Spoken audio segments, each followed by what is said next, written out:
If for whatever reason they want to stay in their school and that's not a possibility, then they need to be allowed to have time to transition, to say goodbye to their friends, to do the pieces that they need to do, to kind of give them time to kind of grieve the loss of their school and their home and those pieces, and so that they can move on. Those students at that former school need to say goodbye, and the child needs to be able to say goodbye or see you later or make plans to stay in contact with different members of the school staff or their friends.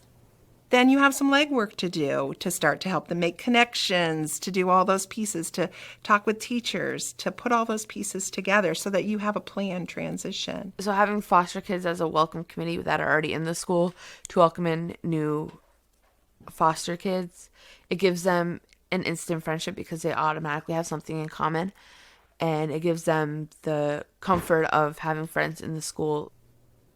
As folks become more aware, and teachers, administrators, and communities become more aware of what it looks like and feels like for kids, that I think we can create our systems in a way that's going to work.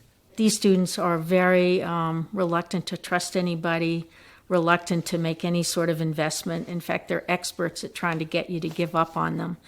And so to have the consistency of a few adults very invested in your success, I think is critical.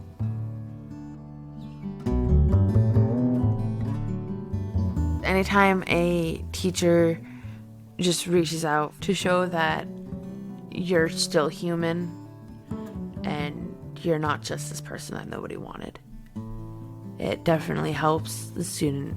They will identify for you, either in really outright verbal ways or subtle ways, who they really feel connected to. And I think it's really important to rally those people.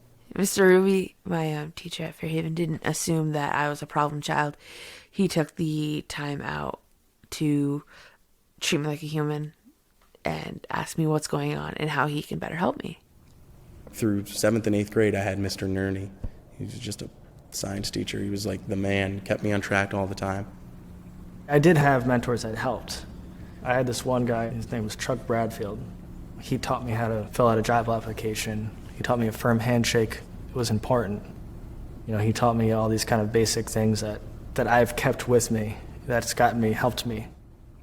It just helped for a teacher to care about me and basically show me that, like, hey, you can do good. You don't have to be like your family. You can become something.